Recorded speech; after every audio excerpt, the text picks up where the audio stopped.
Carsten. Some of you met me this morning already. I'm coming from Bruges, Flanders, so a country running smoothly, efficiently, and undisputedly as a multi-level and multinational system.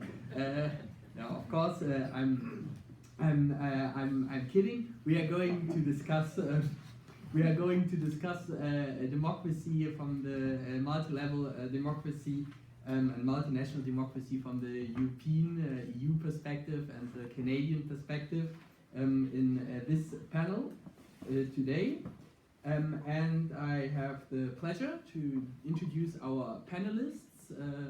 We will start with Jon-Erik Fossum, professor at the Arena Center of European Studies at Oslo University. His main fields of research are political theory, constitutionalism, with a focus particularly on the European Union and Canada. So the perfect panelist to kick off our discussion in a minute.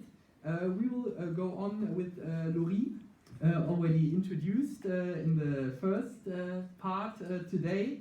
Jean Monnet, she holds a Jean Monnet chair and is the co-director of the Jean Monnet Center here in Montreal. And she will speak about les partis politiques dans le système multi-niveaux de l'Union européenne. We will go on then with Jean-François Godbout. He's the director of the doctoral program here at UDEM and director of l'Observatoire des fédérations de therein, the Centre d'études et de recherche internationales. We heard about it earlier on as well. And he will speak about multi-level and multinational democracy in Canada. And finally, we will have Simon Dabin, as well from the University of Montreal. He's a PhD candidate here and a research and teaching assistant. And he will present to us some background about la démocratie multi-niveaux et les populations autochtones au Canada. And after that, to my right, my colleague from Cologne University, Peter Drahn, who will kick off the discussion before we turn then to the audience to include everyone. So, thank you very much, and I'd say, without further ado, we give it a start, and yeah, 10 to 15 minutes, I'd say. Okay, join me in a round of applause for Jon-Erik Fossum.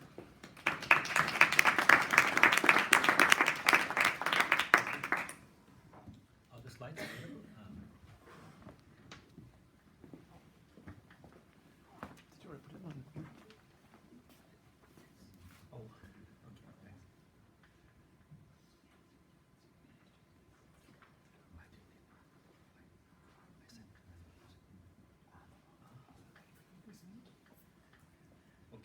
thanks. Okay, I'll just, that's okay, I'll talk anyway. So it's a pleasure to be here, and thank you very much for the invitation. I must confess I am an endangered species. I'm a European federalist in Norway.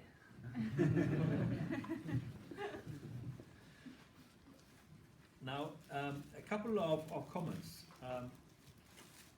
to preface this is that what I'm trying to do is I'm trying to develop actually a theory, but basically first an analytical framework for analyzing democratic federalization, but including then also de-democratization and defederalization, because these are also very important types of developments we are seeing today. So basically, I would say that we are facing three different stages when we talk about federations. We are talking about the establishment of a federation. We are talking about the ongoing activities of a federation. And we are talking about the possibilities of unraveling a federation. And there's a very important distinction that needs to be made. Oh, thank you very much. And that is between a federation and federalism. And this is the beautiful little book by Preston King that came out in the early 80s. He made that distinction. And what he also argued is that you need a viable federalism, that is a theory of people living together, an ideology, so to speak, of a system for this to qualify as a fully fledged federal system. Now, if you think about this seriously, neither Canada nor the European Union has come up with this, because there is no unified conception of a federalism for Canada, nor is there one for the European Union. Does that mean that they are not federal systems? So that's in itself a question. So when we did the special issue, Markus Jakobfox and I, that Johannes kindly mentioned, we were asking, is the problem facing the European Union that it doesn't comply with federal theory? Or is it rather so that federal theory itself is inadequate to deal with some of these issues? I think the problem lies in both places. But we need to make a certain set of distinctions. So part of my plea is that we need to update our knowledge of federalism, partly because we are living in democratic worlds. And there is a tension between federalism and democracy. Even federalism as a doctrine is not the same as democracy. Okay? So when we are looking at a democratic federation, we are looking at two sets of phenomena. When we are looking at the process, we are looking at two sets of dynamics. In Europe, you have the possibility that you can have a reasonably democratic process of states coming together, societies coming together, but it need not produce a viable democratic outcome. Okay? So you can have a reasonably democratic process without it producing a viable democratic outcome. It's just, that's just one more of the things to keep in mind. So, as you will see from the slide, we need an approach that is suitable for today's world. We need to think about both process and outcome or system in place. And of course, I'm relying on the standard LSR notion of a democratic federation, a system of shared rule combined with self-rule embedded in a constitutional arrangement and popular approval. Now, this is stretching LSR even, because he was more concerned about federalism than democracy. And the popular rule, the idea of popular sovereignty, is ensured through multiple communities at different levels of governance. That's the standard notions of a democratic federation. Now, this very much actually hinges or relies on the American experience with federalism. Not so much the federalism aspect, but the democratic aspect. The idea that the political community is established by people, the self-governing people. So this is the standard national or democratic theory of federalism. I think that still is very much the standard. It's almost like the gold standard. This is basically the idea that people constitute themselves at a particular moment. And you also have this idea of a constitutional moment when the people constitute themselves, come together and develop the federation. That's what I call constitutional closure. But constitutionalization and federalization are not the same. Federalism is a mentality, a way of life. It is much more in a level of political culture. The constitution is, of course, legally embedded, but also with set on norms. So the two are not the same. And I think that what I will spend my time on, because I have limited time, I will not actually go through the whole analytical framework that I have tried to develop. I say a few things about this, but I will say something about why I think this standard account needs updating. And I'll try to point you in a direction at which I think it needs updating. So I'll just jump this and go to this, the basic principles of what I think the American model of federalism has given as a starting point. That there is a specific moment at which people are coming together to form themselves and make the federation. And what is important is that representation, there's a particular understanding of democracy that is fundamental to this. Representation, representative democracy, the representation of people in the process of coming together, and the establishment of a federation that is based on representative principles. If you don't bring in representation into thinking about democratic federalism, we're lost.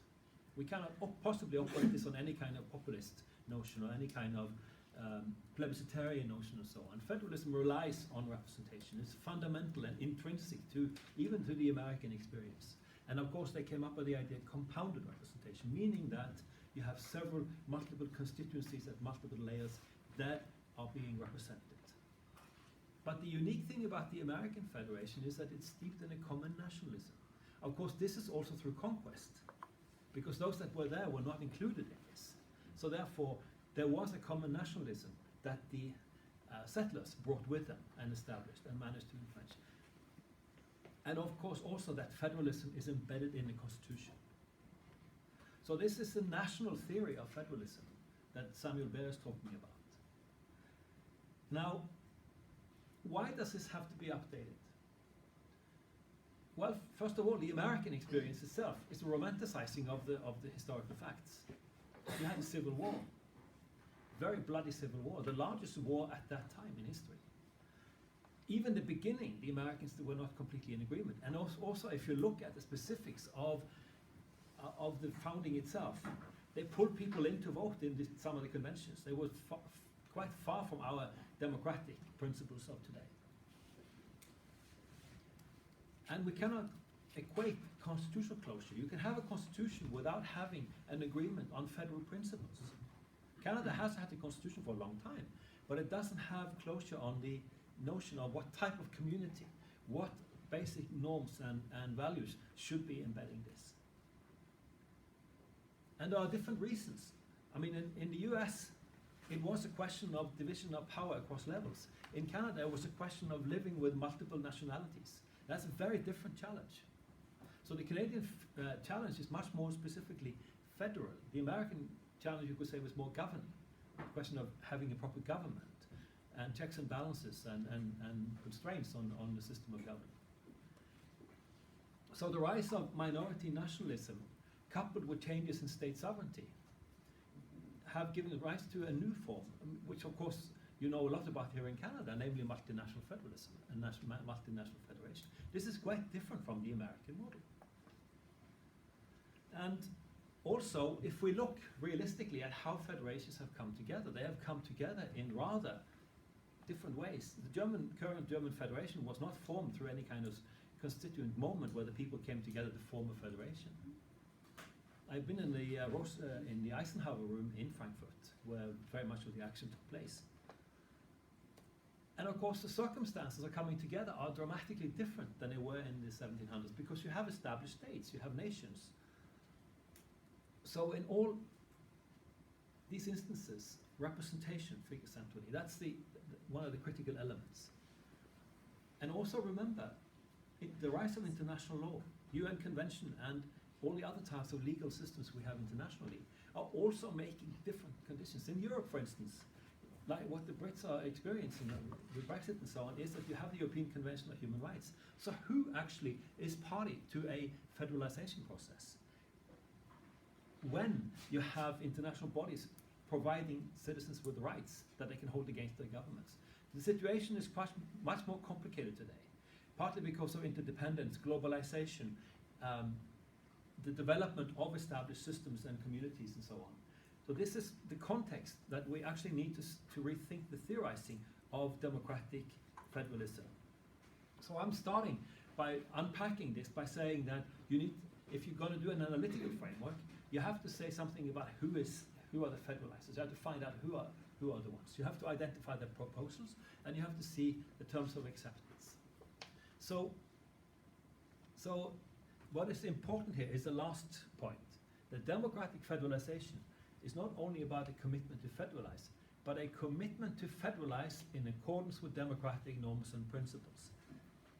It is the idea of fusing the two principles of federalism and democracy that is the distinctive aspect of this. Because you could federalize without being democratic.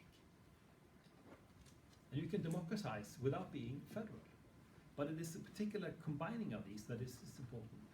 And I'm just going to jump and just give you a taste of what I try to do in this and say that in order to understand this, we actually have to rethink representation. And there is a very interesting line of thinking in representative theory that was basically the main person behind this is Michael Sayward, who's talking about the representative claim. And his framework, he has a very interesting analytical framework that can be used to study, to develop the necessary analytical framework for studying how systems become democratic federations, by combining the literature on federalization with thinking about representation. And just to show you what that looks like is that this is his framework, that there are some people who are claims makers, that they are certain objects of their claims, and that they are addressing these to a constituency and audience. So this is the basic structure of thinking. And of course, those that are making claims to represent somebody, those claims must be valid and they must be accepted by those that are being represented for these to be understood as a representative act. What I do is that I fill this in with institutions and all this and say that the whole idea of federalization here is that you can think about federalizers as claims makers. They're making claims to develop a federation. So you can actually identify something like a specific federal claim. That is somebody claiming to represent people in their dual capacities of federal and subunit members. Okay, that's a federal claim. There's a distinct federal claim, if you want to push this far enough. And then they are direct. They have proposals that they put together. This is the object. So they have specific proposals for how to design the federation. And they are providing these to a constituency. They are also building a constituency. And the question is whether this is then being accepted. And what you have seen is that in cases where there has not been acceptance, for instance in Canada during Meech Lake and Charlottetown Accord, you had new experiences, new attempt to generate the type of agreement. And this whole process, when you deconstruct that from my perspective, you will see the different types of choices and problems involved in these types of processes by doing so, so that you should be able to find out something about the democratic quality or lack of such in a process like this of establishing a federation. And therefore you can also say something more about when processes start to de-democratize, when systems are de-democratizing, when they are de-federalizing. So I just wanted to give you a taste of this, that you have to rethink some of the basic components of the political systems that we are operating with. Both the federalizing, thinking about process is important in this. So this is one aspect, but also the democratic aspect of the representation component, and unpack that. And there are now tools available for us to help us to take this one step further, to look at this. So we will have a framework where we can look at all political systems by means of this, and then to establish more clearly what are actually qualifying as democratic federations and what are not. Thank you.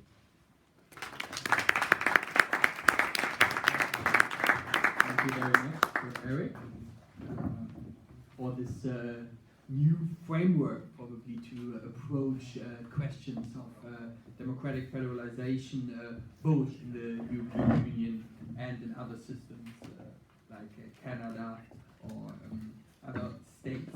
So I hand it over now to Laurie, and yeah, wait a minute.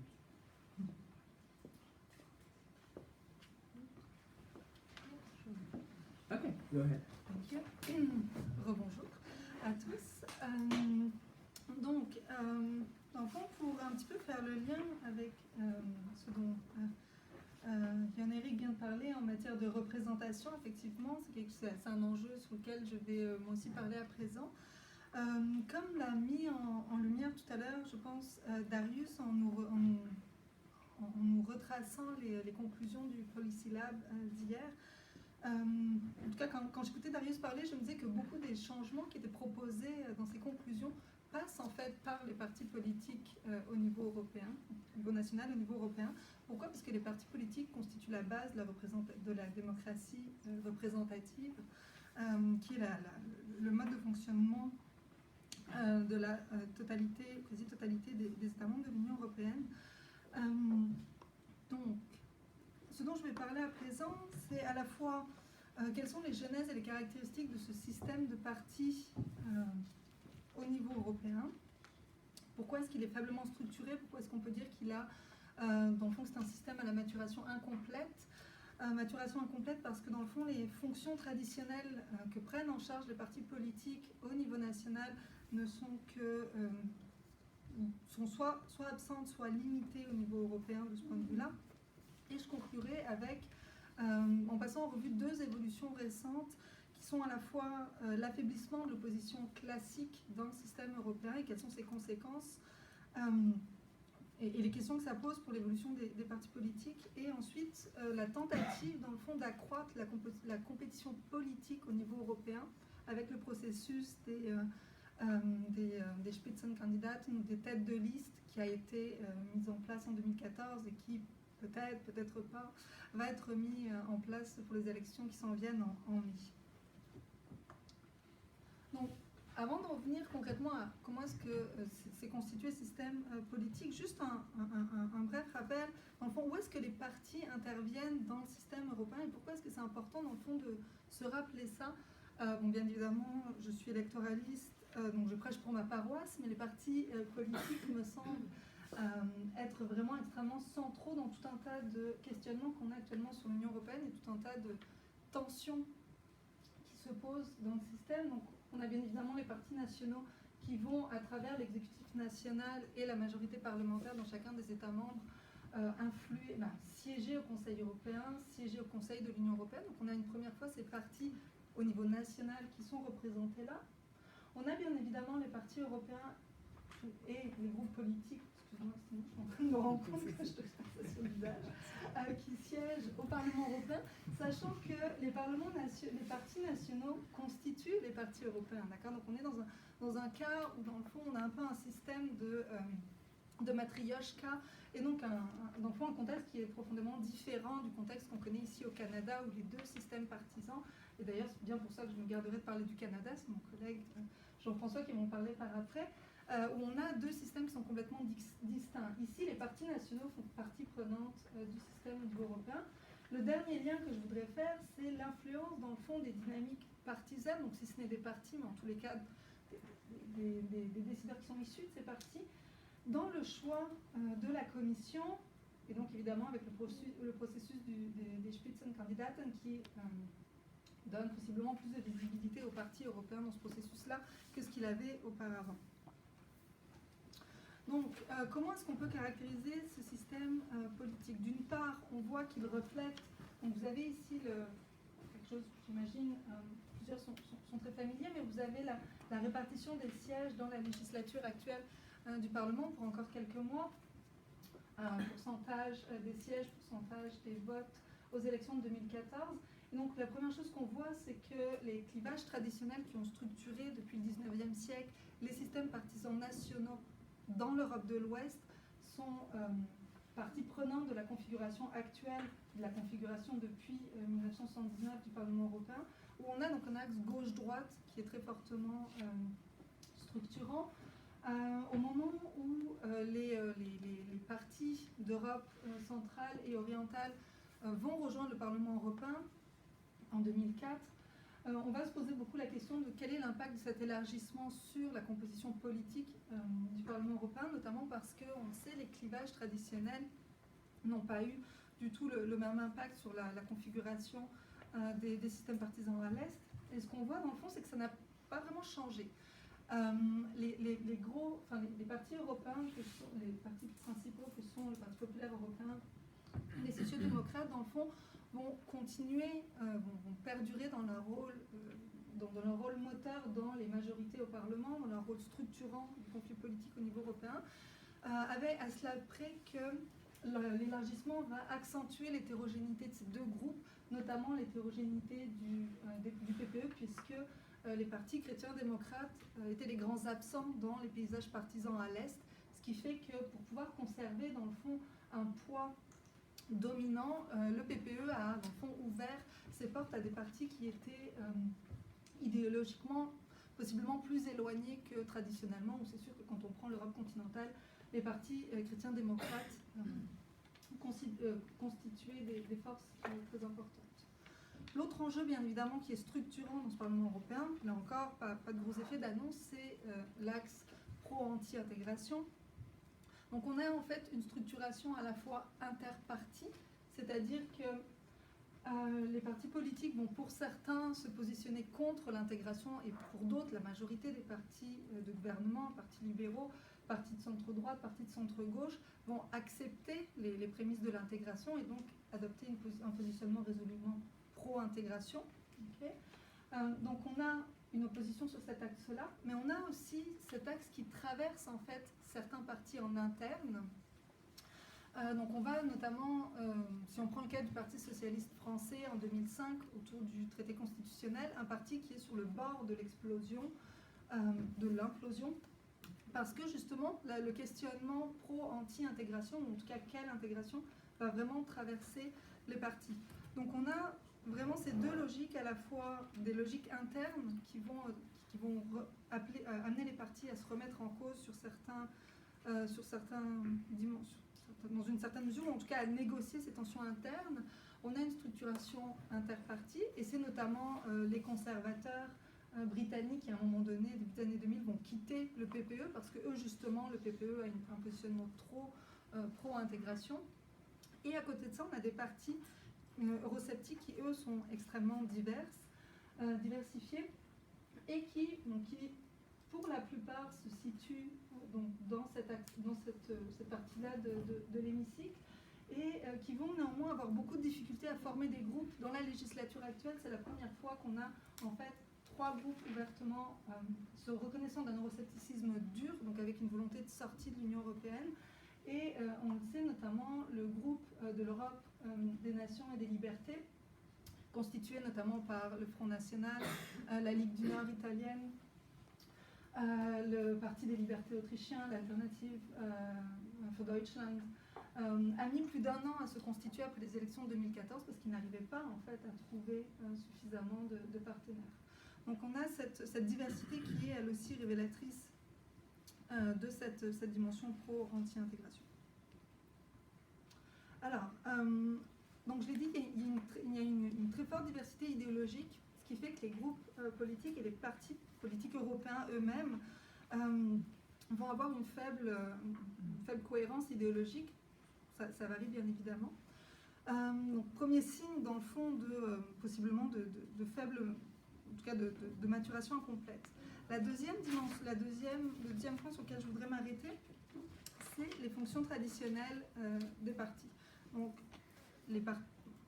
on décrit traditionnellement les partis politiques comme devant prendre en charge à la fois la fonction de gouvernement, d'accord ? Donc c'est le lien entre la représentation que vous pouvez avoir au Parlement et le lien avec l'exécutif, l'organe qui va avoir l'initiative des lois, mener les politiques publiques, et la fonction de représentation, c'est-à-dire les partis comme organe de transmission entre les différents secteurs de la société, les différents intérêts, valeurs qui sont présentes à la fois dans la société en tant que telle, en tant que tout, mais aussi dans certains segments, et le contenu politique, le résultat, donc tout ce dont d'ailleurs Johannes parlait tout à l'heure en parlant de output quand on regarde le système politique.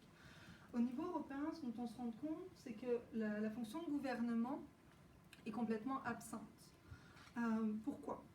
Parce que les institutions européennes sont faites de telle façon que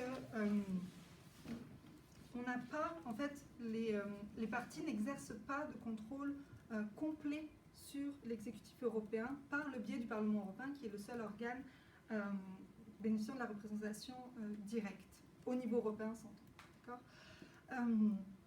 La deuxième difficulté, c'est que pour que les partis politiques, dans le fond, puissent exercer la fonction de gouvernement, ça sous-entend qu'un même parti politique, ou une même coalition ou groupe politique, si on élargit un petit peu pour les besoins de l'exercice, domine à la fois au Conseil de l'Union européenne, à la Commission et une majorité au Parlement. D'accord ? Donc, ce qui, bien évidemment, complique éminemment les choses.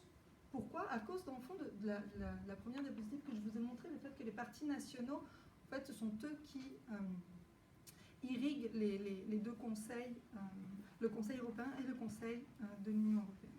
Okay. Donc le partage des tâches fait en sorte que les partis ne peuvent pas, les partis au Parlement, mais aussi au niveau national, ne peuvent pas contrôler l'ensemble de l'agenda politique. La deuxième fonction, la fonction de représentation est-elle non pas absente, mais en tout cas limitée.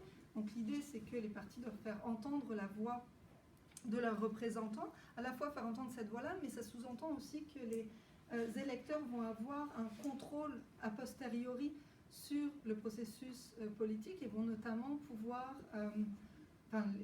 les représentants vont devoir rendre des comptes à leurs électeurs. D'accord ? Donc ça, on va regarder notamment s'il y a une cohérence entre la représentation au sein du Parlement et les résultats en matière de politique publique qui sont votés au Parlement. Okay. Donc ça, on le sait, les groupes politiques que je vous ai présentés tout à l'heure, au fil des législatures, ont éminemment gagné en cohésion. On le sait, donc là on le voit. Oui, il y a toujours une dimension nationale qui peut s'exercer selon le sujet, mais en tout cas, la dimension idéologique est devenue beaucoup plus prégnante que la dimension nationale au sein des groupes. Néanmoins, ce qu'on voit, c'est que donc, premier acte de représentation gauche-droite, ça fonctionne à peu près, d'accord ? Même si, ce qui est très compliqué, c'est d'arriver à lier les résultats politiques du processus législatif à un parti, enfin en tout cas à un groupe en particulier, notamment parce qu'il y a l'exercice de ce qu'on appelle la supermajorité, donc le PPE, les sociodémocrates et les Verts ou les libéraux, plus ou moins selon les sujets, vont en général s'entendre. Donc ce qui fait que ces coalitions-là, qui en soi ne sont pas un problème au niveau européen, le problème c'est qu'elles ne se retrouvent pas au niveau des élections européennes. Donc en fait les électeurs ne peuvent pas se dire que ces décisions-là politiques sont le fruit d'une certaine coalition, je vais choisir de voter ou non pour cette coalition lors des prochaines élections, puisque la configuration est complètement différente. Okay. La deuxième dimension de représentation, c'est la dimension pro-anti-intégration. Et là, ce qu'on voit, c'est que les partis mainstream, les partis de gouvernement en Europe de l'Ouest vont avoir des préférences beaucoup plus pro-européennes que leur base électorale. Donc là, le degré de représentation, en fait, est beaucoup moindre.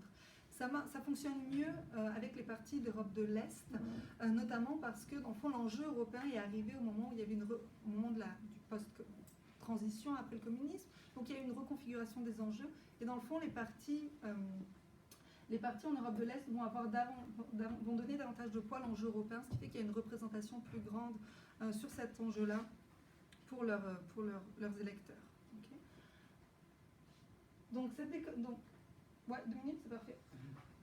En termes de logique, je l'ai dit, on a une domination de la coalition, cette grande coalition, logique interne de consensus aussi au Parlement européen qui va favoriser, dans le fond, cette déconnexion entre l'arène électorale et l'arène parlementaire. Donc, j'ai aussi parlé de la question de la déconnexion entre l'exécutif et les élections européennes. Ça me fera plaisir de répondre s'il y a des questions sur le UKIP et l'AFD en particulier, ou plutôt le Blaue Partei maintenant qu'ils se sont renommés. Dans le fond, c'est juste quasiment les deux seuls exemples de success story de partis qui se sont constitués sur l'enjeu européen et qui ont réussi à partir de ça à développer un narratif national qui va leur amener un succès. Bon, même si pour UKIP, bon, ils ont gagné le référendum sur le Brexit, ce qui fait que ça ferme beaucoup leur perspective au niveau national. Ok.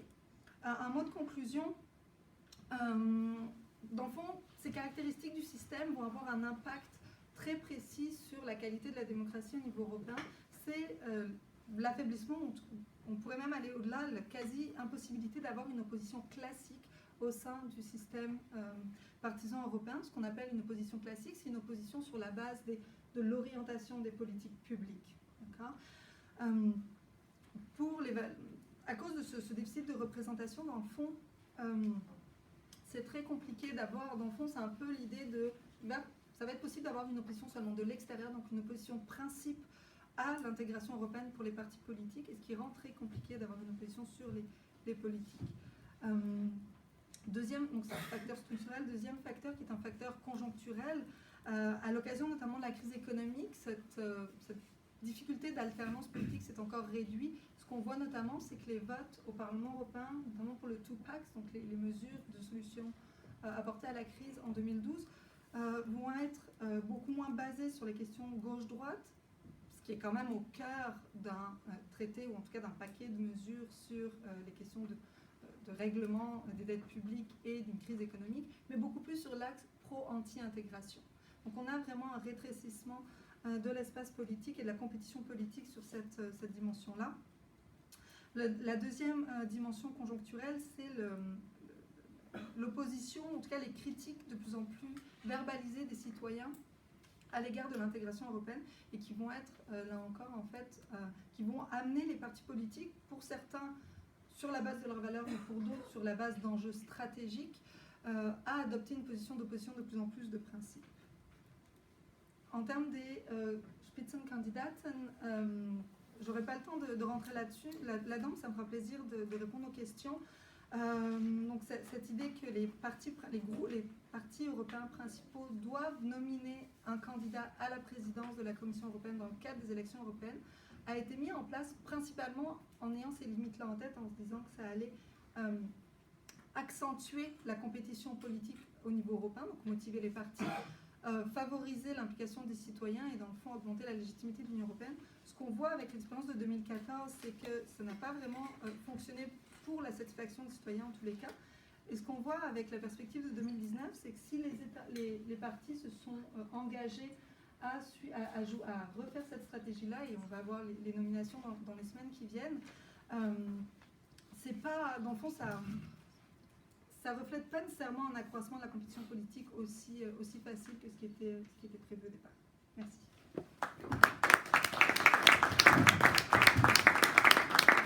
Merci beaucoup pour votre présentation. Laurie, peut-être, j'espère qu'on va continuer la discussion sur les partis politiques, les Spitzenkandidaten et peut-être les mouvements politiques comme En Marche ou les 5 étoiles en Italie plus tard dans notre discussion ici.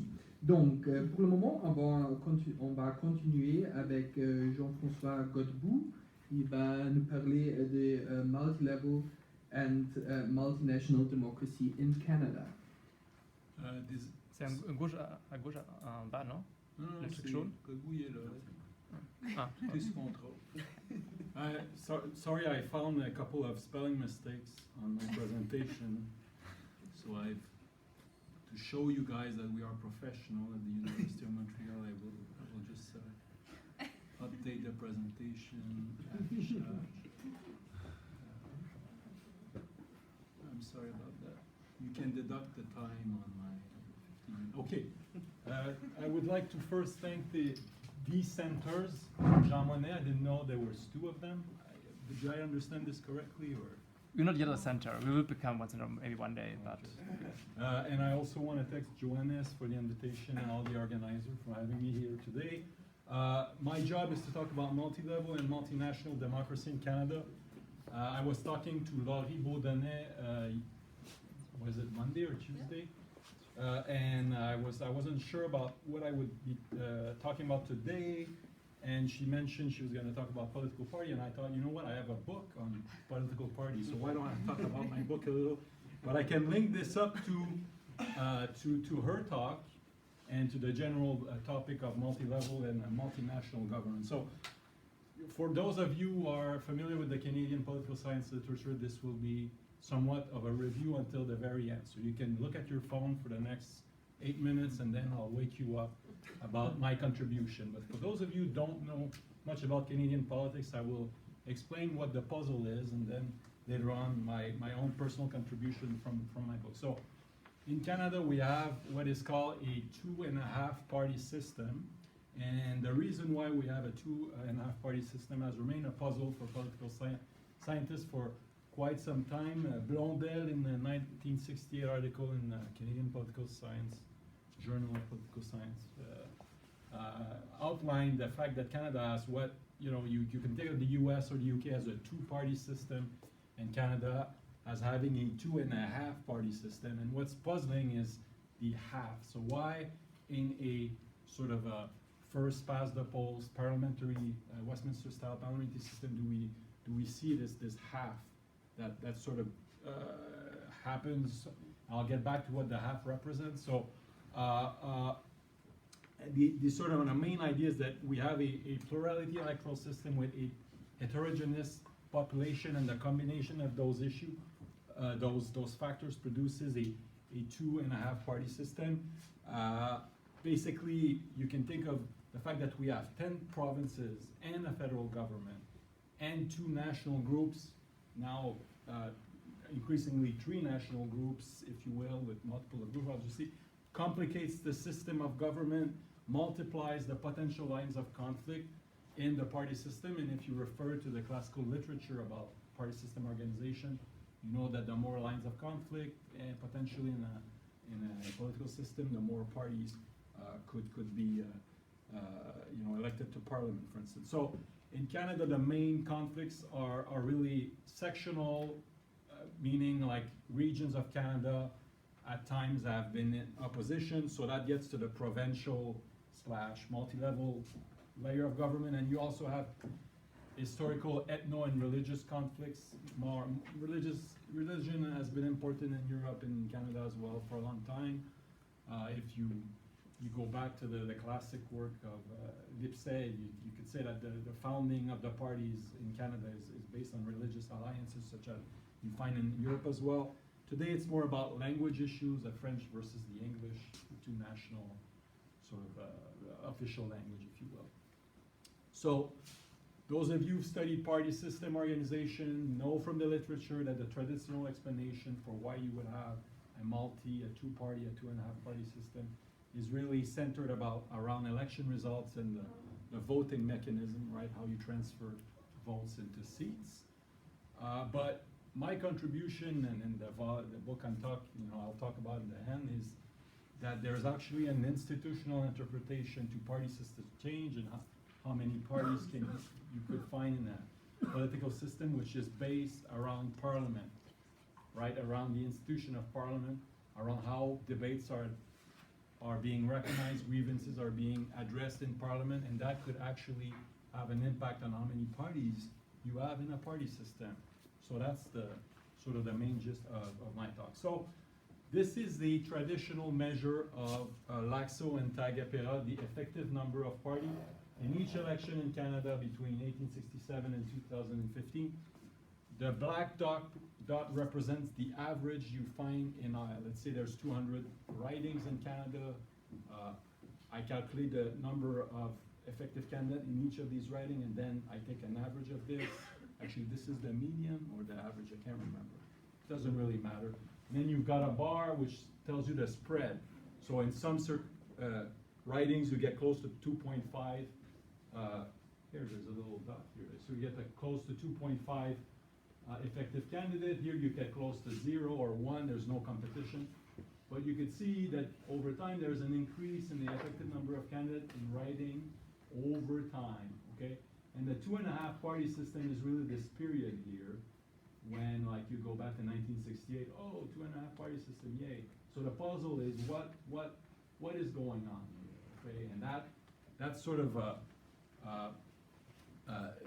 what political scientists have been in Canada have been sort of trying to understand for a number of years now. There's some convincing explanation, but I think one piece of the puzzle that's missing is how Parliament played a role in this transformation. So I have a couple of nice little pictures. I'll go and explain what the party system was about in Canada because you are European, some of you are in Canada or from elsewhere. You get a little history lesson here. So this is the first party system, really centered around the national policy. It's a traditional 2-party system, as you would expect to find in a country where you have first past the post electoral system or plurality electoral system. So the main line of divides were centered around the Conservative and Liberal Party. The Conservative Party of John A. Macdonald here, he's pictured in this image here, put in place the national policy, which building a wall against those evil American immigrants, so that you can make some parallels now. But basically, protectionist was the center of this policy. It was in place for about 100 years, and because of the wisdom of Johnny MacDonald, people could eat and all the profits and be happy. So what the other aspect of this is just really, it was the first time that the parties organized around the conservative, organized around this policy of protectionist. The lines of division between the opposition, which was the liberals, became clearer in 1878, and for a long, long time, the opposition was centered around sort of, do we want more protectionists, or keep things as they are, or maybe move a bit more towards liberal economy? So that was the Liberal Party's position. I'm simplifying here, but you get the idea. Now, you move to the 1920s, and a new regional party emerged. First, it's a progressive party in Western Canada. Later on, it's the United Farmers and Social Credit and the Cooperative Commonwealth Federation. I've represented here the CCF just as an example of sort of this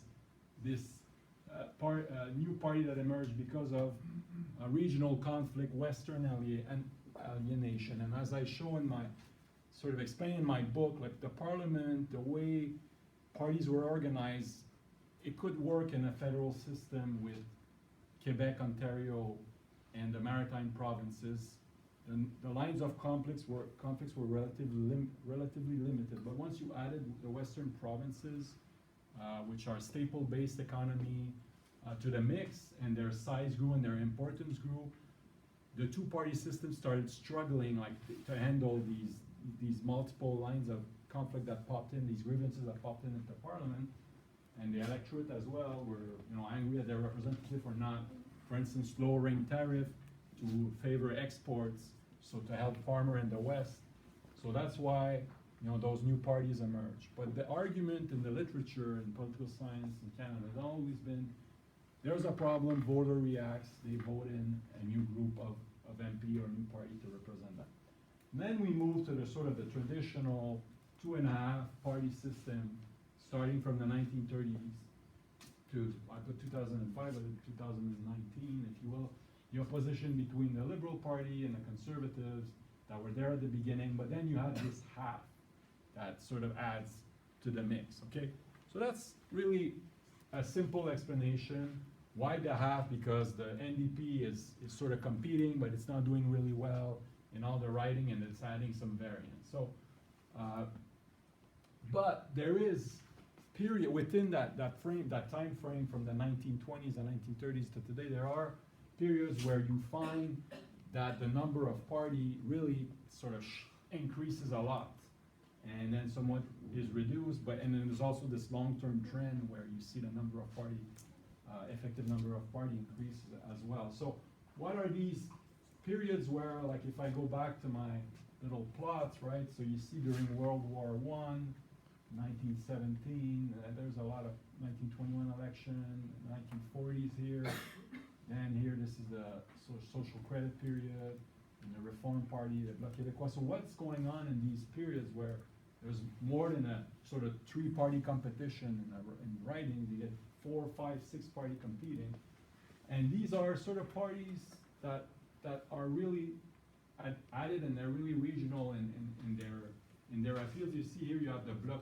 Populaire, anti-conscription parties from the 1940s, only in Quebec.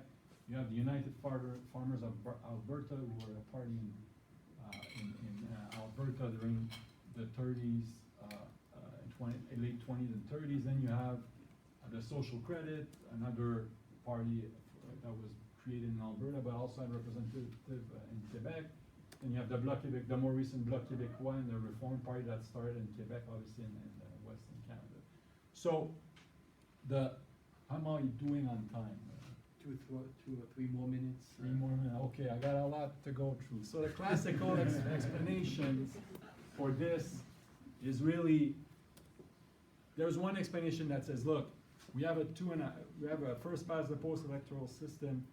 Duverger's law works in Canada. It's just there are some regional fights between 2 parties. So say in Quebec, the Bloc Québécois will compete with another party, say the Liberal Party, and then it's really a local 2-party competition. But when you add everything up across Canada, it gets something to be 2.5, 3-party system. So sort of that's the explanation that sort of try to salvage the Duverger's law in local bipartisanship, and that's been proposed by Cox and Gary Cox and other scholars, and really what we find in this explanation doesn't work, because when you look at what's going on in writing, you find that there's often 3, 4, 5 parties competing together, not just within region, but also across regions, so remains a puzzle. And when you move on to the more recent multi-level explanation, so you'll like this because it's connected to the title of the panel, right? The multi-level explanation is basically that there are, and that's mainly the work from Richard Johnston. He's got a book out in 2017, but he basically says, yeah, there's this sort of long trend, 2.5 party system with competition with the NDP outside of Quebec and the Conservative and the Liberal Party across Canada. That gives you the 2.5 aspect of what's going on. But there's also periods of high conflict where you get to have more than 2, 3, 4 parties, and these are mainly because of the election of small insurgent parties that come from 2 provinces, Quebec and Alberta. So we are the most dissatisfied with Albertan in Quebec of the Canadian Confederation. So to express our grievances, we every once in a while come up with a new political party and elect a bunch of MPs that stay in Parliament for a while and then slowly disappear. Just to prove my point, here is the number of effective parties across. This is the Canada trend, and that's across Alberta riding only. So look at this period in Alberta in the 60s, and then with the Reform parties, you get to, and this here is, oh, sorry, that's Quebec, and that's Alberta. Alberta is even weirder than Quebec for once. So you really have high periods of competition, and this actually, floods over to the sort of the national trend. So but that's not the convincing explanation. Here's my contribution in 1 minute. Really, you have to take, instead of what I don't like about existing theories of party system change, a number of parties, is always an explanation that's based on how voters react to some events, and then they go out and elect. There's sort of this magically new candidates appear that represent parties, and they just are voted in office. But what I found in my work, and it's true elsewhere as well, most new parties are created in Parliament first. Okay, they are a creature of Parliament. And what I show in my work, I skip over this long explanation here, but what I show in my work is when Parliament sort of is lax in its rule, and it's allowing members to air grievances, you can sort of tie in a multi-level, multinational, heterogeneous population within a 2-party system when you allow cross-party voting, as Laurie showed that happens sometimes in the European Union. And there was a period in Canada where this was possible. However, for a reason, I'll invite you to read the book that I won't go over.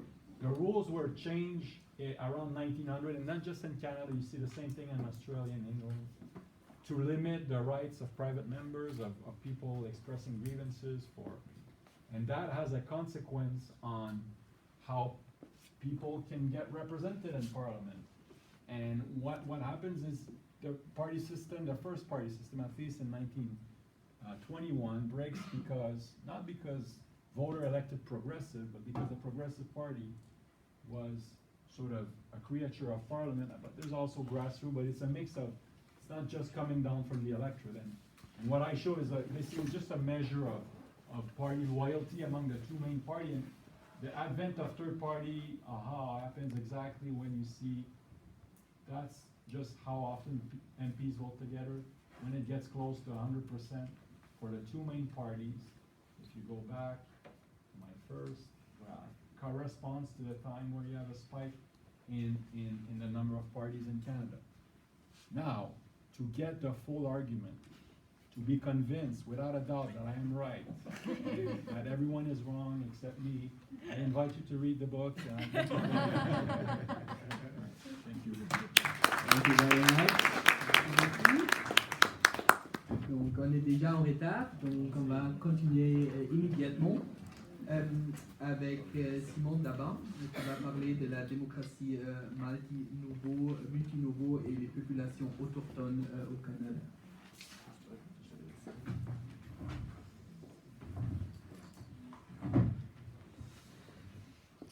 Très bien. Avant de commencer, je voulais quand même remercier les organisateurs et organisatrices de ce colloque de m'avoir invité. Je voulais également remercier une autre variable. C'est l'année sabbatique de mon directeur de thèse, qui est le spécialiste canadien de la gouvernance multiniveau. Donc merci à cette année sabbatique qui me permet de conclure ce prestigieux panel, moi, humble doctorant. Donc effectivement, avant de commencer peut-être à parler de la relation de la démocratie canadienne avec les autochtones, je voulais quand même préciser de qui parlons-nous quand nous parlons des autochtones. Vous êtes en majorité des Européens, Européennes. Évidemment, il y a peut-être deux définitions qui se complètent, mais la dernière, je veux que vous la gardiez en tête pour tout le reste de cette présentation. Évidemment, les descendants, descendantes, excusez-moi, des habitants, des premiers habitants de ce qu'on appelait alors, de ce qu'ils appelaient alors l'île de la Tortue et qui est devenue le Canada, les États-Unis et le Mexique. Mais plus important encore, et je veux que vous le gardiez en tête pendant toute cette présentation, les personnes qui subissent encore les pratiques du colonialisme de peuplement du Canada. Parce qu'il faut garder en tête que le colonialisme de peuplement n'est pas quelque chose qui s'arrête dans le temps, qui continue, qui se reproduit et qui, bien qu'il évolue, et nous allons voir cette évolution en particulier depuis les années 70, mais qui continue d'avoir des effets. Et donc, quand on parle des relations entre le Canada et les autochtones, nous parlons d'une relation bien sûr inégalitaire, bien sûr de domination, et bien sûr de colonialisme de peuplement, donc d'une imposition de valeurs, d'institutions, de systèmes économiques et autres systèmes étrangers aux autochtones qui les forcent à rentrer, à s'assimiler ou à être exclus de la citoyenneté canadienne. L'autre mise en contexte, je n'ai pas le temps de vous faire une histoire de la démocratie canadienne, mais il faut avoir en tête que la démocratie canadienne, elle se construit principalement sans les autochtones, sans la citoyenneté autochtone. Les autochtones sont exclus de la citoyenneté canadienne pendant tout un moment, au moins jusque dans les années 60. Je ne veux pas faire remonter cela à toute l'histoire et tout cela de la démocratie, je vais juste prendre un exemple. La Confédération canadienne, telle que nous la connaissons aujourd'hui, elle existe depuis 1867. Dans l'acte de l'Amérique du Nord britannique de 1867, il y a deux articles qui séparent les compétences entre le provincial, les provinces et le fédéral. Dans cette constitution, les autochtones ne sont qu'un objet de la Constitution. Ils sont un objet, ils sont dans l'article 91, ils sont un objet de compétence fédérale, au même titre que la poste, que les compétences en matière de politique étrangère, etc., etc. Ils n'ont pas non plus le droit de vote. Ils l'obtiendront que dans les années 60, en 1960 pour le fédéral, et par exemple au Québec, ils ne l'obtiendront qu'en 1969. Pire encore, s'ils doivent obtenir la nationalité canadienne ou obtenir des services qui vont avec la citoyenneté canadienne, les privilèges et les droits qui vont avec la citoyenneté canadienne, ils doivent abandonner leur statut autochtone pendant très longtemps. Jusque dans les années 60, pour aller à l'université, pour qu'un autochtone aille à l'université, il devait abandonner son statut d'autochtone. Donc la citoyenneté se construit comme cela, canadienne, et le rapport à la démocratie se construit sans eux. Les choses vont commencer à changer dans les années 60. Les années 60, on voit émerger des mouvements dans quasiment tous les pays du monde, des mouvements autochtones qu'on va appeler les mouvements de résurgence. On va voir ça en Norvège, avec les saluts notamment, et les manifestations contre le projet Alta en 71. On va voir ça au Japon, on va voir ça aux États-Unis, on va voir ça également au Canada. Des mobilisations où les autochtones se rappellent à l'État colonial qui les avait quasiment oubliés car exclus.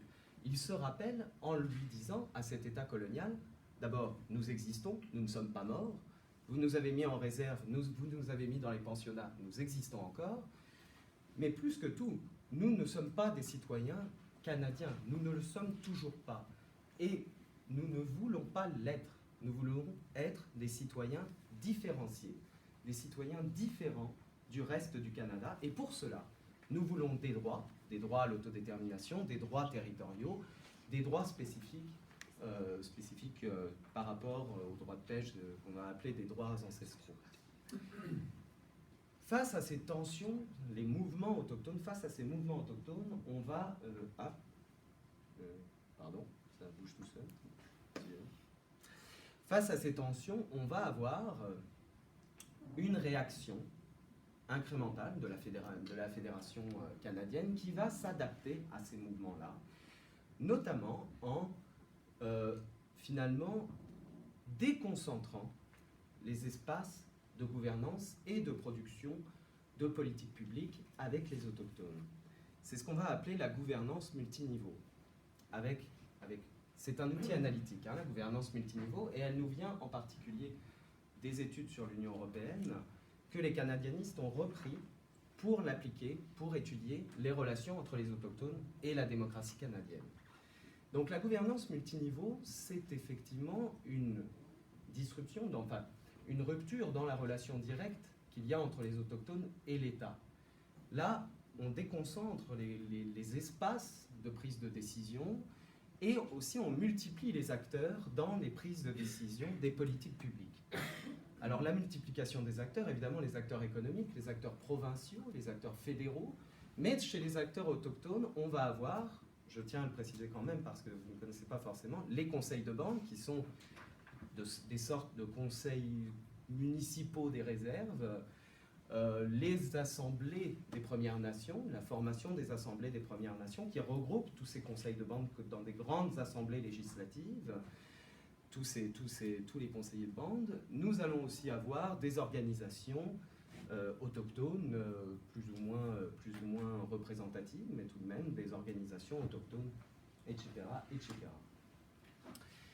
Dans ces nouveaux espaces-là, je ne peux pas vous décrire en détail tous ces espaces qui naissent, mais je vais vous en détailler quand même certains, au moins 3. Les ententes de répercussion et avantages. Alors ça, ce sont les ententes que les compagnies privées passent aujourd'hui avec les conseils de bande lorsqu'elles veulent exploiter les ressources sur le territoire autochtone.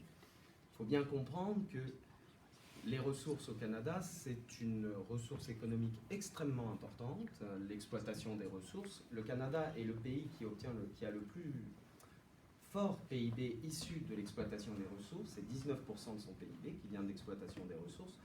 Depuis l'apparition des autochtones dans le champ, justement, comme acteurs incontournables, qu'on ne peut plus contourner en tout cas dans les décisions publiques, eh bien, on est obligé de négocier avec eux. Et les compagnies privées ont finalement compris que c'était presque un coût-bénéfice, hein. Ils avaient intérêt à passer des accords avec les conseils de bande en disant, bon, ben, on va exploiter vos ressources, mais on vous donne du cash en échange, plutôt que d'avoir des blocages pendant des semaines et des semaines par les autochtones.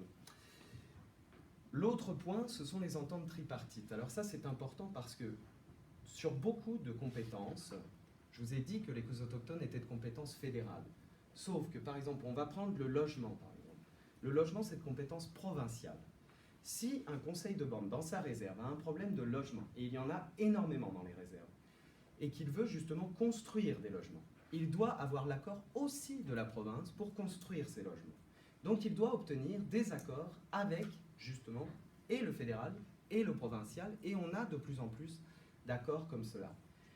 Le dernier point que je veux traiter avec vous, et qui est sans doute la plus belle illustration de cette nouvelle façon de fonctionner au Canada dans le fédéralisme, c'est la mise en place des traités modernes. Alors les traités modernes, ce sont des délégations de compétences. Le fédéral et le provincial délèguent des compétences à des parlements autochtones semi-autonomes sur des territoires précis. Donc on délègue comme ça, on crée des gouvernements semi-autonomes sur des territoires précis. Le premier à avoir été mis en place, c'est la Convention de la baie James avec la nation Cree en 1975. Et le plus important, c'est la création du territoire du Nunavut, ou juste comme ça, qui concerne les Inuits, donc la population autochtone qui vit dans l'Arctique canadien. Et pour vous dire, le territoire du Nunavut, on crée donc un territoire d'une superficie de 2 millions de kilomètres carrés, juste pour comparaison, l'Union européenne c'est 4 millions, donc c'est la moitié de l'Union européenne pour 35 000 habitants. D'accord? Si vous regardez le Nunavut, c'est ça. Et là, les Inuits ont compétence pour garantir leur langue, pour garantir la gestion de leurs ressources, et ils ont un parlement à eux, pour eux. D'accord? Donc je vais finir en conclusion en montrant que cette gouvernance multiniveau, puisqu'on a peu de temps, j'imagine, cette gouvernance multiniveau, elle montre la fluidité du fédéralisme canadien, ça c'est sûr, qui a su s'adapter de manière incrémentale, certes, mais qui a su s'adapter à ces nouveaux acteurs qui se sont rappelés à lui dans les années 70. La difficulté qui reste encore, c'est de savoir qui est légitime pour négocier. Les conseils de bande, ce sont des gouvernements qui ont été mis en place de manière, par le Parlement canadien pour gérer les réserves. Mais la façon de fonctionner des autochtones et la façon de se gouverner n'était pas d'abord de démocratie représentative quand ils suivaient des modèles de démocratie et encore moins en suivant des modèles de parlementarisme. Donc il y a des contestations même de la légitimité de ces conseils de bande et des assemblées des Premières Nations qui négocient au nom des autochtones. Finalement, je vais terminer par cette représentation, cette statue Aïda, qui représente un mythe Aïda et qui montre très bien, qui illustre très bien où nous en sommes dans le fonctionnement de la démocratie canadienne. Les Aïdas sont une nation en Colombie-Britannique, excusez-moi, une nation autochtone en Colombie-Britannique. Nous sommes sur le même bateau. Le juge en chef, la maire, dans un arrêt connu de la Cour suprême, a dit « Nous sommes tous là pour rester », en parlant des autochtones et des allochtones. Et c'est ça, aujourd'hui, le fonctionnement de la Fédération canadienne. Nous nous sommes tous et toutes rendus compte que nous étions tous là pour rester. J'ajouterais à ça, nous sommes tous là pour rester pour le meilleur et pour le pire. Le pire, on connaît. Est-ce que le meilleur se fera avec la gouvernance multiniveau? Ça reste à prouver. Merci beaucoup. Thank you very much, Simon, and I think that was as well a lot of food for thought, although we have in Europe not the question of native groups as you have it here in Canada, but with all against the backdrop of migration and so on, this kind of fluid adaptation to new societal realities and so on. Is something that will shape the discussion about democracy and federal democracy in Europe as well. So now I hand over to our Carsten, who has the difficult task to synthesize all these convincing presentations and to kick off the discussion that we want to have with you all later on. Okay. Well, thank you very much, Carsten. That is indeed difficult, if not a possible task, to synthesize all the presentations we have. And you kind of stole my first question there, because I was, when I was listening to your talk about the rights of Native Americans in Canada, I immediately also had to think about what are the lessons that we in Europe have to learn, can learn from this, and obviously you know about the immigration crisis, and yeah, I was wondering if you could maybe give us some insight of what is it that we can really learn about integrating immigrants in European societies that are not used to, because to integrating people with a foreign cultural background. I'm thinking especially of Eastern member states or Central European member states like Poland, who are obviously struggling with this. So I was wondering if maybe you can give us some insights on that. And I also had some other issues that I would like to address that touch upon the other talks we've heard, a lot of input that we've had. And one thing that I would like to address was with regard to the political parties and the party systems, and Laurie, your presentation, which I found very, very interesting and very convincing. And you talked about the lack of competition, which we find between European parties.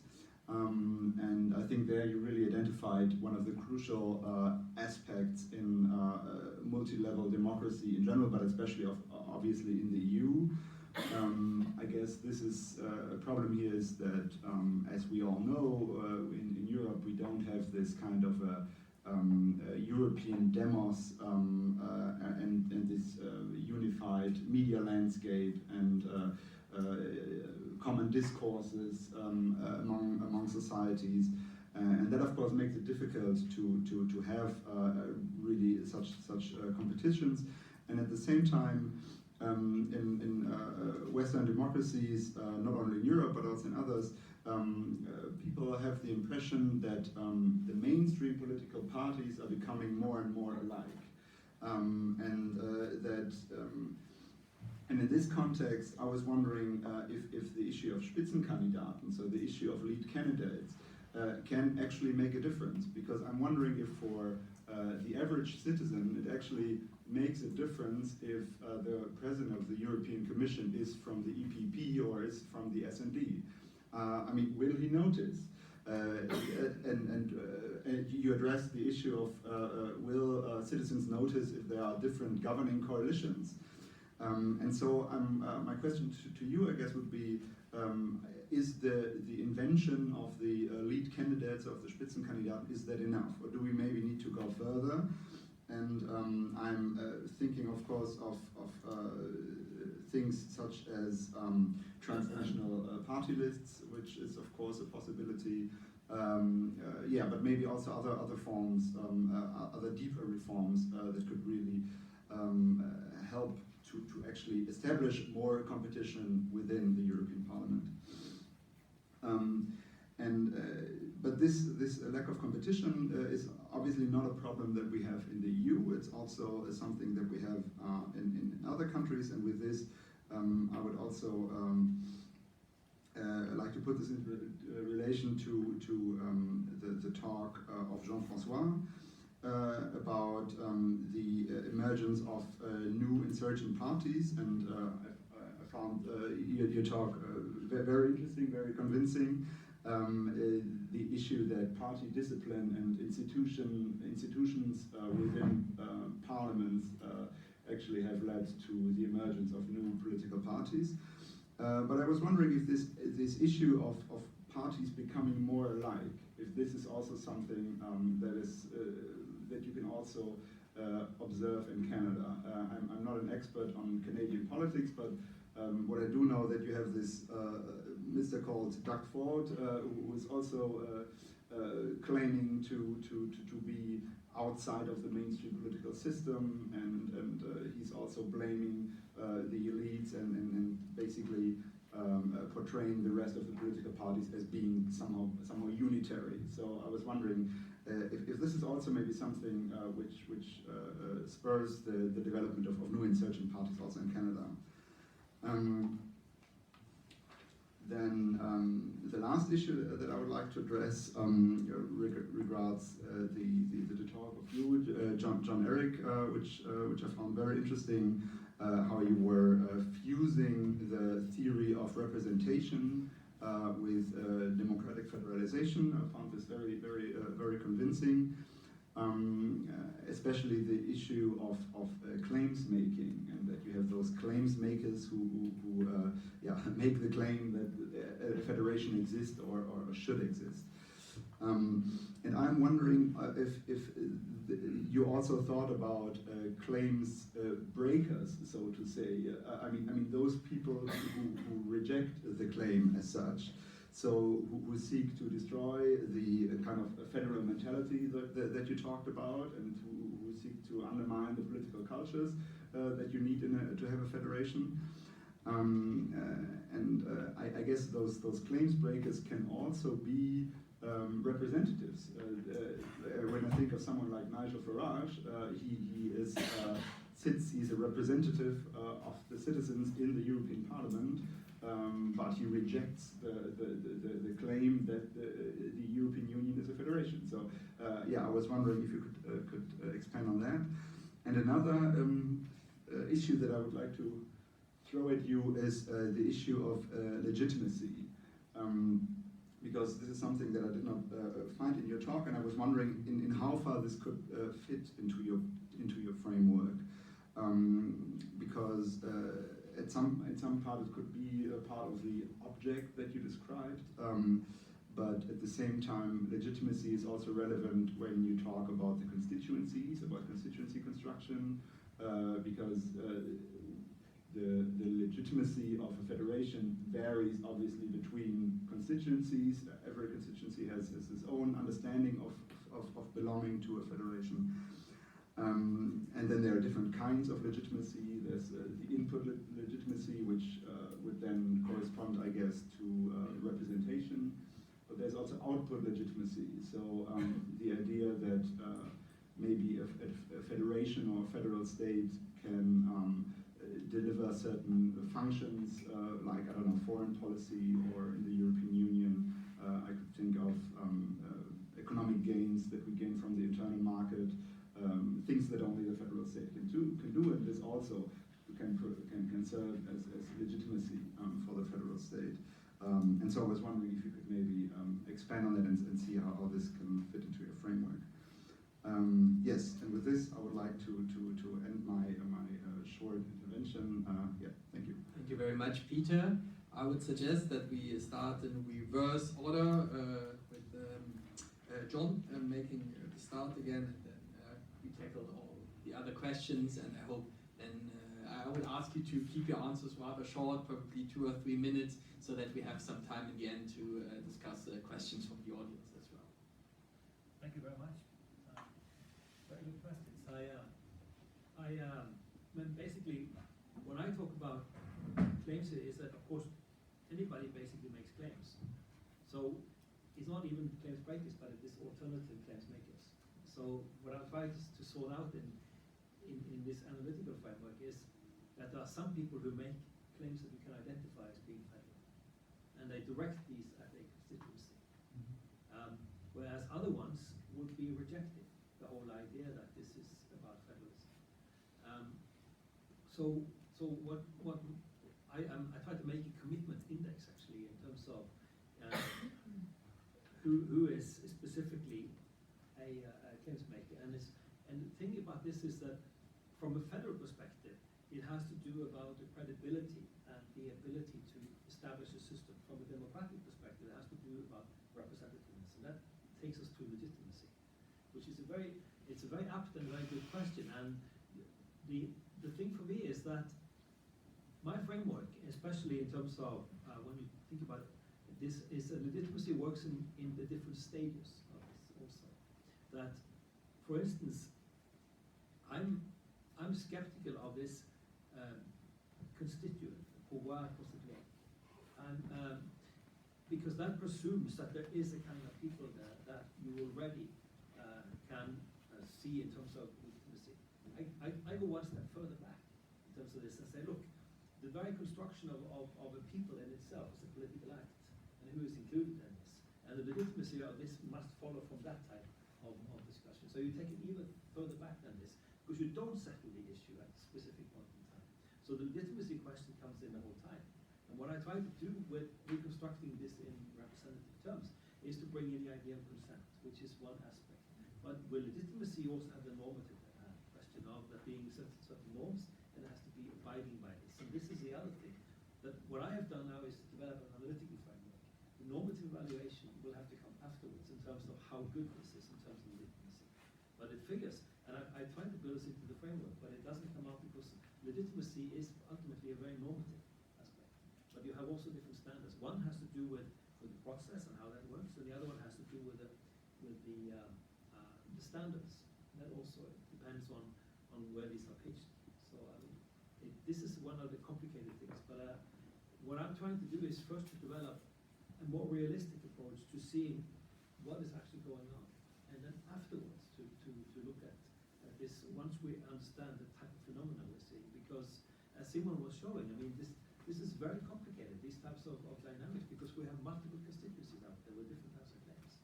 And some of these would qualify as federal. Other ones, it's also difficult in terms of this, if you think about this with Aboriginals in terms of a federation, the term type of consent involved. This is a complicated one. By the way, just a footnote, we do have Aboriginals in Europe too.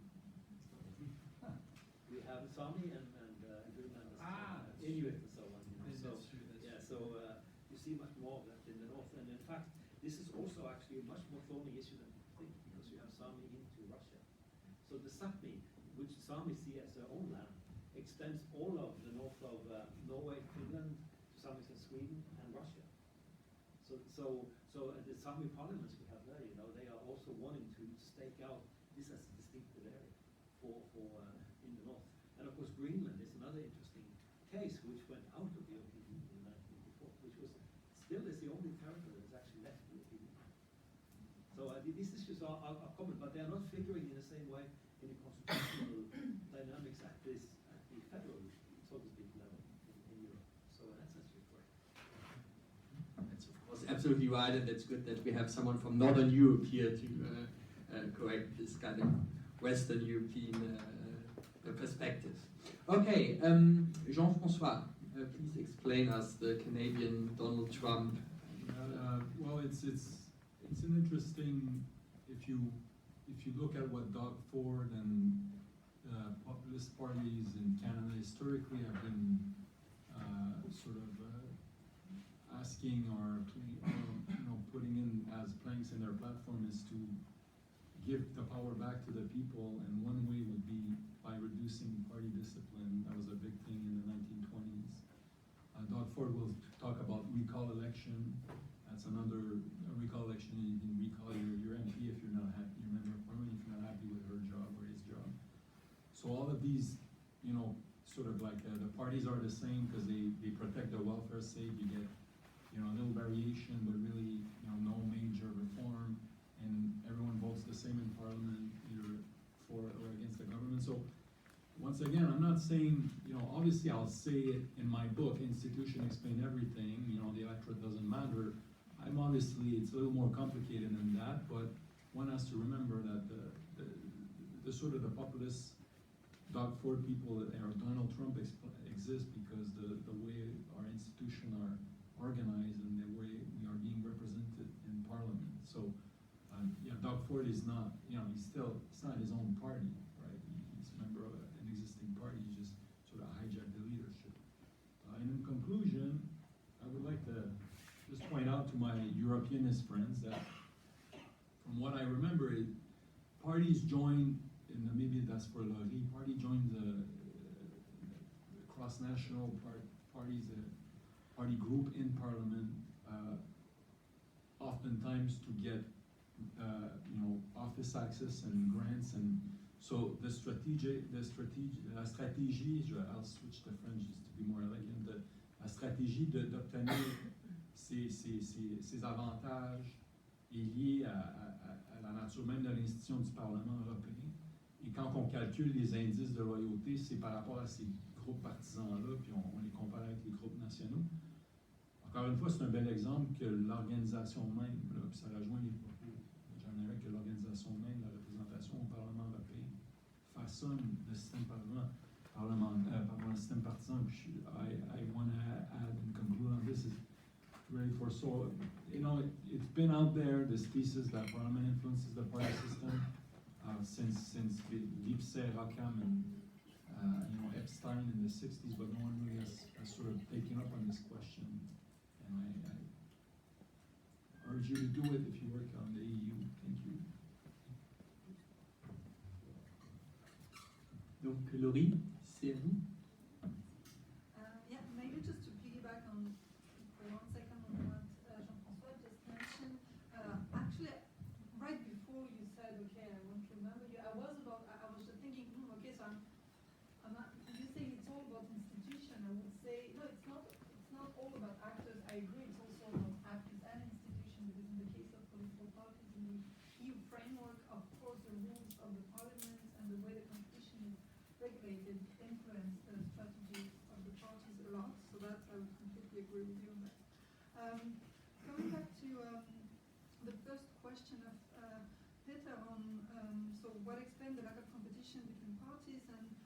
the fact that there is a lack of demos and, well, I should have expected that from a German, right? The lack of common demos and of course we all think about Habermas and the problem with the lack of European common public space.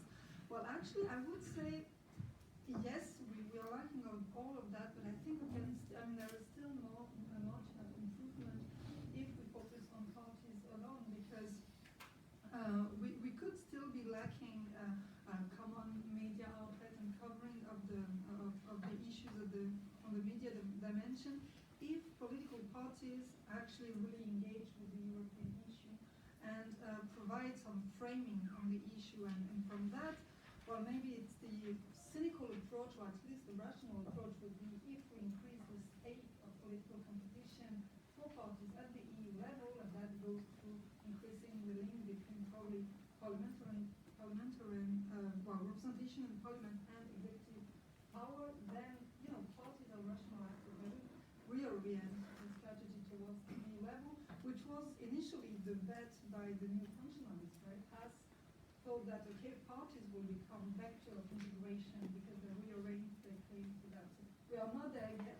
Probably this could help, and this might happen faster than creating from scratch. Than working on demos, because you can't. Everybody thought so, but actually you can't work on, artificially creating a feeling of belonging. One word about the Spitzenkandidaten. Would it make a difference this time? Actually, well, not sure why, because, well, on the yes side, one answer would be the Commission pushed the parties to not only elect lead candidate, but also to announce a common single program, personal program for each of the candidates. So this would go, further in helping citizens to link each lead candidate to a specific initiative or program. On the not so much side, that would be that actually it seems that the lead candidate process is going to be reintroduced in 2019, and it might work, but the rationale behind that from various parties and member state leaders is a bit different, in the sense that the Liberal, the ALD, and actually Macron as well, both said, okay, we don't want to support the lead candidate process. And it's not by chance that the Liberals are not one of the two dominant parties in the parliament. They have to play this pivotal role, of course, but they're not one of the main parties in the parliament. Adding to that, the fact that they have, they were successful in a lot of national elections, so they're likely to have a dominant position in the council, in the European Council, but not obviously in the parliamentary number of seats. And Macron, it's a bit the same. The fact that his party doesn't fit, he doesn't want his party to fit in one of the two main groups. So obviously, transnational list is a much more efficient bet for both the Liberal and Macron. Setting strategy aside, yes, transnational list would obviously make a great deal in order to foster bigger competition and to helping citizens to link. Thank you. Thank you very much. Simon? Yes, a question. Wanted to learn from the case you were making. For immigrants. Exactly. I think it was important to mention before me that you have indigenous peoples in Europe. And why you have indigenous people in Europe? Because you have settler states too. We can compare Norwegian situation to Canada and other settlers states. So the difference between there are a lot of differences between indigenous people and settlers and immigrants. First of all, a settler is not an immigrant. He wants to build a country. He wants to offer a new narrative. He wants to deny the humanity of indigenous people. He wants to eradicate people, you see. I don't think immigrants, even in the European case, deny the humanity of European. They know that Europeans are here. Settlers, they thought that because indigenous peoples were savages or not really human, they can build a country as they want without them. So it's really different. If we have to learn about indigenous people and the indigenous case here, it's about multi-level governance, it's about their maybe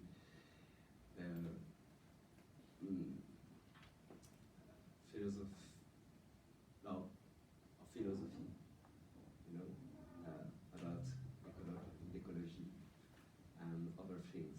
Maybe we can learn from them about this. Thank you very much. I think Peter's and my point was not so much to argue that immigrants are settlers somehow negating the Europeans, but more about how to represent minorities in federal systems that are rather disenfranchised to a certain extent. Of course, the question of immigrants, of refugees, for example, coming to Europe is it's not the question of it's the other way around or something like that. It's more about how to reflect that in democratic representation and in federal systems. Yeah, but again, there is a big difference because indigenous people have special rights because they were here before. So they don't want to be in Canadian citizenship. They don't want Canadian citizenship. They want their citizenship. Immigrants want to participate to the country where they live, they establish. So I don't think we can compare this situation. I don't think we can learn about this because it's too different. Even if you know, indigenous people are not considered they are not a minority here. They are the first people here. So they don't want they just here. It's there. Okay, thank you very much. So let's turn it to the audience then, and we have the first question over there. Lady in black and white. So we have a mic over there, but probably if you stand up and speak up, might be possible as well. So please introduce yourself and looking forward to your question. Okay, my name is Jane Jensen from the University of Montreal. So I think that Simon is right that the comparison is not the right comparison. If you want to learn about the question of immigrants from Canada, you need to look at another group. You need to look at multiculturalism and the treatment of immigrants and the approaches to new arrivals. You're going to hear about that tomorrow in the morning from Mireille Paquet. But the standard distinction, and there are people in the room who know this a lot more than I do, is Kinlich's distinction between multinational groupings of the Quebecois, the Aboriginal peoples, and the rest, and polyethnic distinctions, or polyethnic citizens, which come from the multiplicity of immigration sources. And that's the distinction. And while there are Aboriginal peoples in Europe, obviously, as Erik points out very correctly, the issues of immigration are not found in that discussion. They're found in the discussion of how to deal with multicultural societies and what can we learn from Canada, what we do about multiculturalism. So I think that it's just a wrong road to go down if you want to talk about the question of immigration, which is really an important question both in Canada and in Europe. My question is for Laurie, and partly inspired by Jean-François.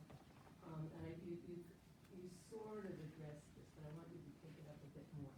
If Jean-François is right that institutional arrangements are the issue, then what would happen if the Canadian example were followed of having different party systems for Europe and for the national settings?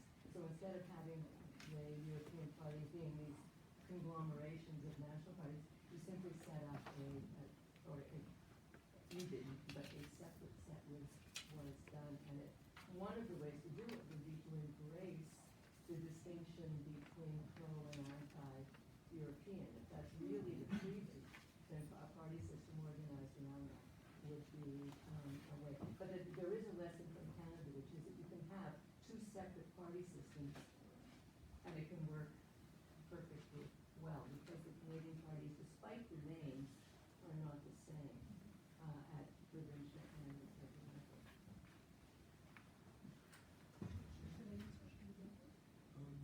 Yeah, so probably you're answering this question. Thank you. Well, actually, that's a very interesting exercise that, believe it or not, never crossed my mind to do. Yeah, but thank you. As if I was lacking of application. I'm gonna. I'm not so sure. Well, whether it would work better. For me, I don't know. It would require that we change the entire institutional system, in the sense that how can you, the way the institutions at the European level are structured, the fact that national parties, are participants in the commission, in the two councils. So that's okay. So you're saying that we would have national. So the national parties would anyway be involved with EU politics, because they are represented in That the would be council. intergovernmental relations in Canada. Sorry? That would be the equivalent in Canada would be intergovernmental relations, where the prime ministers and all the others get together, and Doug Ford fights with Justin Trudeau about But they're not. the thing. And those are parties. Yes, but they're not part of the legislative process, right? No, in the sense that no. No. So in that sense, I would agree for the European Council, but then this would require to change the way the Council of the EU works, because it's a co-legislator, right? So, on the 1 minute notice, I have trouble thinking what could be the other institutional framework for that. On the pro-anti-integration cleavage, I'm not so sure it would work better, because what we've learned for the past 20 years and the achievement of the common market and the monetary and economic union is that obviously, is that integration is not apolitical, right? So, and in that, again, this is where I fall back in my shoes of, let's get the EU more politicized, is that it can't be only about pro or anti-integration, because it's also about economic policy, it's about redistribution. To some extent, we see now it's about immigration as well. So I'm not so sure we would bring more democracy in having a parliament only focusing on pro versus anti. Thank you. Thank you very much. Oui, juste pour enchaîner sur un commentaire pour Simon et Jane, je suis tout à fait d'accord que les immigrants et les autochtones, on ne peut pas vraiment aller dans ces comparaisons-là. Par contre, je pense que ce qui n'a pas été mentionné, c'est la dimension de territorialité, ce que les autochtones réclament un territoire comme étant sien, et les droits qui leur sont octroyés sur un territoire. Donc, c'est quand même une grande différence avec les éléments. Ce que peut-être juste mentionner qu'à part les autochtones qu'on a mentionné aussi, qui existent en Europe, il y a aussi des minorités qu'on appelle historiques. Des minorités qui se réclament d'un territoire, mais qui se retrouvent au sein d'un État qu'ils n'ont jamais choisi, juste parce qu'il y a des mouvements de frontières, etc. Et peut-être qu'ici, il y aurait quelque chose à faire en termes de comparaison. Je parle des Ruthènes, bon voilà, je pas, mais en Europe centrale et de l'Est, il y en a énormément. Les Hongrois en Slovaquie, en Roumanie, vous en avez, les Silésiens, des Moraves, enfin, il y en a plein. Hein, donc, qui ont un lien avec la territorialité, ont des revendications sur le territoire et des droits spéciaux parce qu'ils sont là. Et ils ont toujours été là. Et on a juste, voilà. Donc, il y a peut-être la dimension de gouvernance multi-niveau pourrait s'élargir. Il n'y a pas juste les nations et les immigrants, il y a aussi des minorités qui se réclament autres. Il y en a beaucoup. Donc c'est juste sur cette piste-là. Et pour le clivage pro et anti, j'aurais aussi peut-être c'est jamais aussi clair que ça parce que les eurosceptiques ne sont pas nécessairement anti. Le fait de critiquer ne veut pas dire qu'on va sortir de l'Union européenne, mais je pense que ça serait un dangereux peut-être un clivage qui catégorise de façon polarisante. Voilà. Merci beaucoup pour les commentaires. Et le monsieur Dabin, vous pouvez vous introduire. Oui, merci d'Untitled. Je ne suis pas un spécialiste en Europe, mais j'enseigne International Economic Law at the University of Montreal. I would like to ask Professor Fossum, he's talking about legitimacy and consent, and it reminds me that 160 years ago, Italy went through a very hard process of unification, and that caused the population to shift to Argentina, Brazil, United States, and Canada. As a response to the disastrous unification that took place and the Piemontization of Italy, because Piedmont forced its constitution into Italy, and we know the history. So my question is, can you create a parallel on Eurosceptics and what's going on and about federalism and the resistance against the constitution, for example, the project that was presented and was rejected? So can you establish a parallel between, for example, forgetting about the past or history makes us repeat some mistakes? I just wanted to understand your approach on this possibility. Thank you. I don't think I got it completely clear. You mean the Italian situation? Yeah. Federalism. Yes. European federalism. The sentiment of regions or states becoming isolated and or being forced into a federation. Well, clearly, to start out, the whole idea of federalism has a voluntary aspect to it, so that those that are coming together has to be something voluntary. The moment it is not voluntary, it is some kind of conquest or domination. So that wouldn't qualify as federal in the first place. So this, I mean, Elasar's beautiful book on kinship and consent, he was talking about this, and that has to do about mutual respect. What I think is in that sense, something I should have said, I think that what has been lost and this is something that Hartmut was talking about also, what has been lost is that federalism is a different mentality than nationalism is.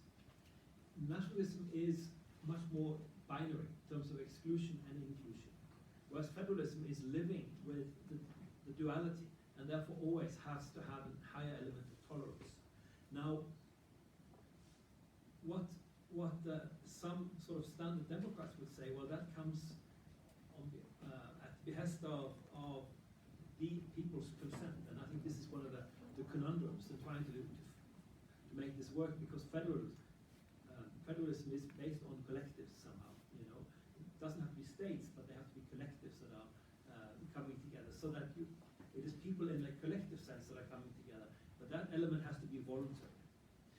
In the European Union, it is tricky because it depends a lot on how you think about this process, because states have come together over time, but they have never wanted to spell out what kind of community that they are making.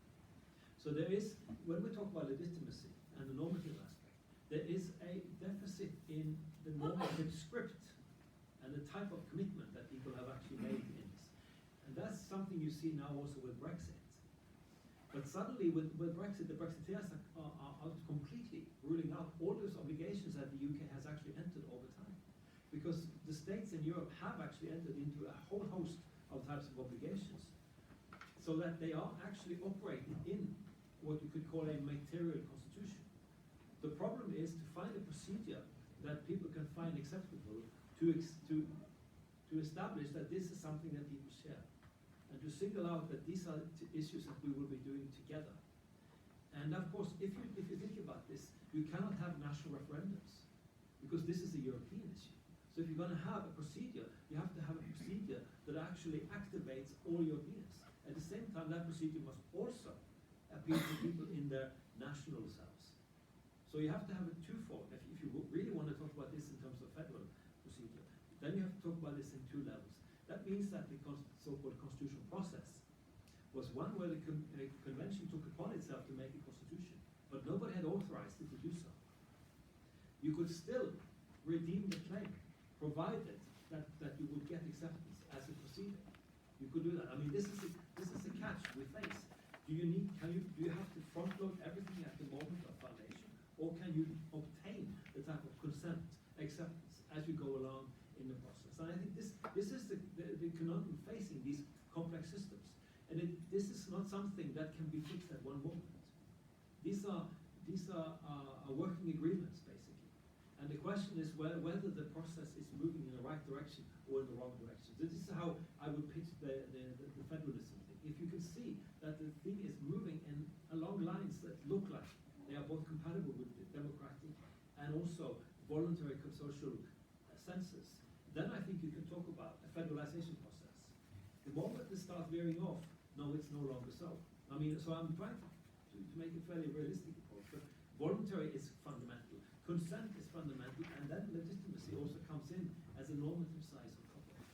But it also has to do with the normative script, the very commitment to the type of polity that people come under. And for Europe, this is what the leaders have been shirking away from, never wanting to declare what they were actually making. And when they said, as Hartmut rightly pointed out, ever closer union, this is not federalization, this is centralization. This is a license to centralize. Federalization means to show respect for the subunits, to have independence. So you need to have a clear delineation at a certain point at least. Otherwise you have creeping competences, and these things are just getting out of hand.